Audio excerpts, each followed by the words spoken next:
Now, in my last video, I mentioned the Spanish Inquisition, the Reconquista. The Reconquista. Well, no. Let's back up. In the 8th century, hold on a second. There it is. Well, even before the 8th century, in the 7th century, Muslim armies poured across Christian lands. North Africa, they swept across North Africa. And unlike what almost every Muslim will tell you, they say Islam wasn't spread by the sword. It absolutely was. And they will tell you, oh, jihad, you can't kill women and children. Well, somebody should have told the first four caliphs of Islam about that, because these are supposedly the most noble people right after the perfect man, Muhammad, the perfect model of man, as he's supposed to be. And in order, and I had memorized these names since I can remember, Abu Bakr, Omar, Uthman, and Ali. And I believe Ali got up to Spain. And then after him, the Muslim armies charged into Spain and conquered almost all of the Iberian Peninsula. No, they actually did conquer all of it, because they went up to into France, and they were routed by Charles Martel, Charles the Hammer, and he set them back in their tracks. Now, when they came across North Africa, they did so letting the streets run red with blood from the Christians. Very violent mass murder.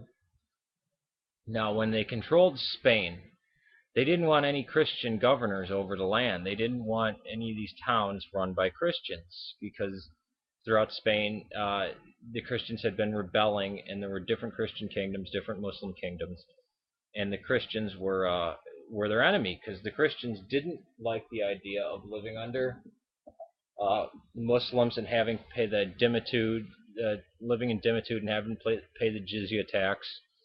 And it says in the Quran, they must pay the jizya tax and feel themselves subdued. That means humiliated. You know, when you pay your tax, you get slapped across the face.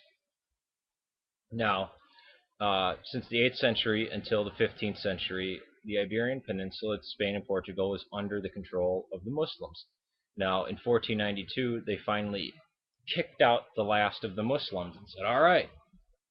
Now, just like when we did with Germany, or whenever anybody fights a war, you find out who were the collaborators and you get rid of them too. Well, the Muslims put the Jews, as the head of these different cities and villages, and they did that for a very pragmatic reason, because they weren't Muslims, they weren't Christians. They put them up there so they could be directly, directly responsible to the Muslim ruler. Now, you had Jews that were already in Spain, but then you had the Jews that came across from North Africa. So when they kicked out the Muslims, who did they say? Okay, the enemies are the Muslims and the Jews. The political enemies of the Christian peoples of the Iberian Peninsula were the Muslims and the Jews. This is a fact. And I'm not a Western Christian. I'm part of the Eastern Orthodox Church, so I don't have to defend the West or any of the actions that they did. But I think, just out of honesty and truth, should shed some light on the Spanish Inquisition. I think only 3,000 people were killed, and there were these long court cases. The Spanish Inquisition wasn't people rising up with pitchforks killing people. It wasn't the the World War II Holocaust. They had trials for these people. In the Spanish Inquisition, yeah, it was seen as somewhat religious, but it was done by the king and queen of Spain. There was a separate Inquisition that was run by the church, and people would actually scream blasphemies when they were getting arrested, so they would get dealt with by the church. Because if you were dealt with by the king of Spain, you're killed. And let's not fool ourselves. Every single thing in Europe was done in the name of some form of Christianity or bishop. Eastern Orthodoxy was alive and well in England and in Ireland up until 1066, even though the West broke in 1054. Why is that? Because William the Conqueror came over with permission from bishops and holding these symbols and went in and conquered the land and installed new bishops. Everything was done in the name of God. So to say, oh, the Spanish Inquisition is something particular to Christianity is ridiculous. It was only done by Christians, and it was done because of Christianity. No, this was political. But yet we unceasingly hear, oh, the Jews were, I mean, we get the idea that they were wearing yellow stars and walking around in stripes. Well, you know what's kind of funny is that the Muslims made the Jews wear yellow stars. That's where Hitler got the idea. So, but even if the Holocaust didn't look at the Spanish Inquisition, it's funny. The Orthodox see this long history of Jewish persecution as something different than what the West sees it. The Orthodox countries and the Orthodox Church, well, I shouldn't say the Church because it's not a part of the Church. The Orthodox countries know about cases where the Jews massacred Christians and where it was persecution of Christians and not Jews. But you bring that up and you're an anti-Semite. Well, this whole blocking any discussion of it. And again, I am by no means an anti-Semite. I have Semitic blood in me. The word is foolish. People don't even remember what the word means. Again, I think I have to restate this. In Germany, this guy said, well, we shouldn't hate the Jews because of their religion. We should hate them for their blood. They're people from the Orient. And this would group in gypsies and anybody from the Middle East. And in many cases, people from Southern Europe, darker skin. So they're Semites. They're from, using a biblical term, which if you're going by the Bible, then 1/3 of the earth is Semitic. Because you have Shem, Ham, and Japheth, and with intermarrying, everybody would be a descendant of Shem. So we're all Semites, Shemites.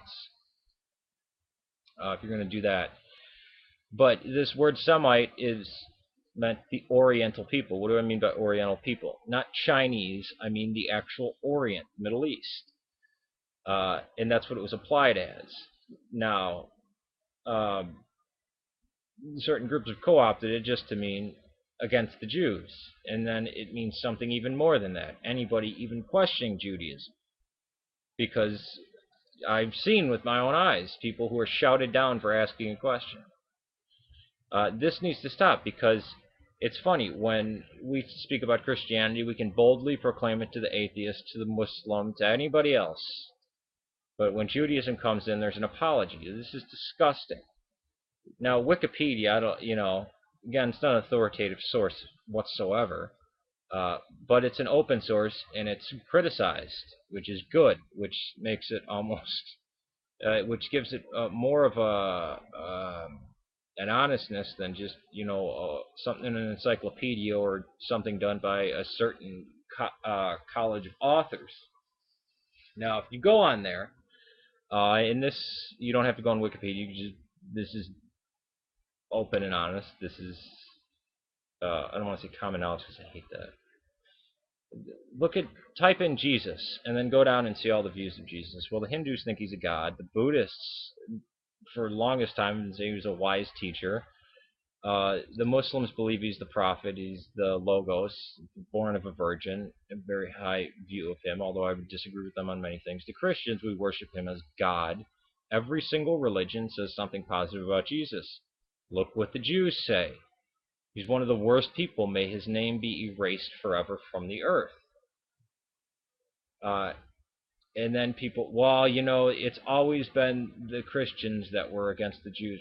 If you actually look historically, the Jews were seeking to kill him. And that, They were. He was going around claiming he was the Messiah. This was going to upset things. Many people didn't like him, so they sought to kill him. Now, who actually killed him? Was it the Romans? Was it the Jews? Christ took upon his own death. He marched towards it bravely. So we don't have to put the blame of his death on anybody. But the Jews openly opposed Christ when he was teaching, and they openly opposed Christ and the Christians for the first 3 centuries, when Christians had no power and were being horribly, brutally persecuted. Constantine stopped the persecution of Christianity and made Christianity a legal religion, not the state religion. That was his great-grandson. After, I think either his great-grandson or his great-great-grandson died, Constantine, Julian the Apostate rose up. And you know what he did? He hated Christianity. So he tried to bring back all the cults and all the gods of Rome. One thing he did, he said, oh, the Jews really hate the Christians, so I'm going to exalt them up. Yeah, let's try to rebuild the temple and do all this kind of stuff. And it was after him, and after he was taking away Christian lands and robbing the Christians, he said, oh, blessed art the poor. Okay, I'm going to make the Christians very poor. Because for a short period of time, Christians could breathe a sigh of relief, not getting hunted down like animals in a field. And then it escapes me, the emperor just after Julian the Apostate said, that's it, no more of this is going to happen. Christianity, state religion, all the other cults, shutting them down. That was just basically for survival. But we hear this long history and persecutions of the Jews at the hand of Christians, and we hear that Hitler was a Christian.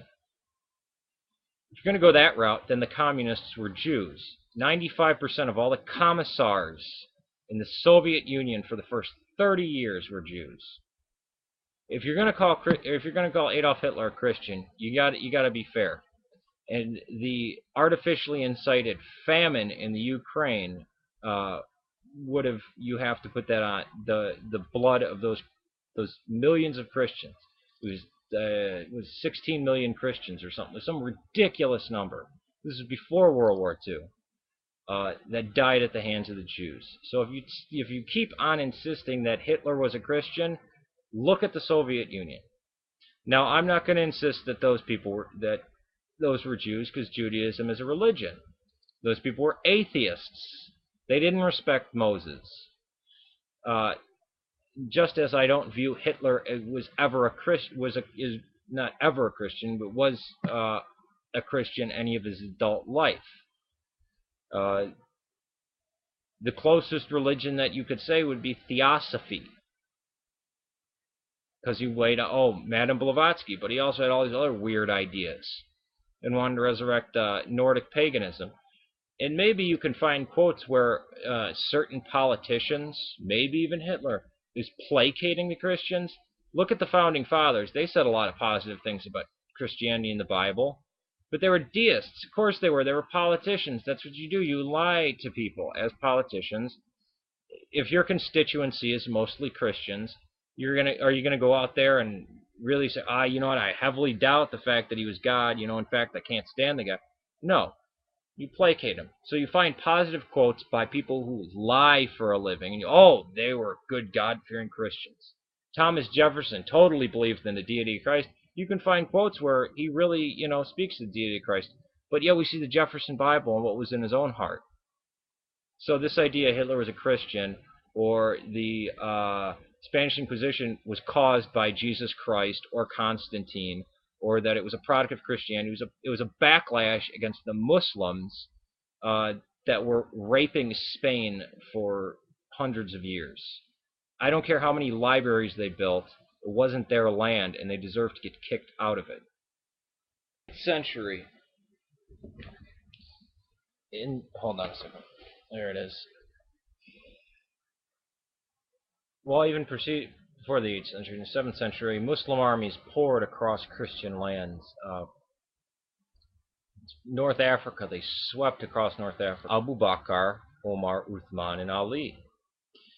And I believe Ali got up to Spain, and then after him, the Muslim armies charged into Spain and conquered almost all of the Iberian Peninsula. No, they now, in my last video, I mentioned the Spanish Inquisition, the Reconquista. The Reconquista. Well, no. Let's back up. In the 8th, and unlike what almost every Muslim will tell you, they say Islam wasn't spread by the sword. It absolutely was. And they will tell you, oh, jihad, you can't kill women and children. Well, somebody should have told the first four caliphs of Islam about that, because these are supposedly the most noble people right after the perfect man, Muhammad, the perfect model of man, as he's supposed to be. And in order, and I had memorized these names since I can remember,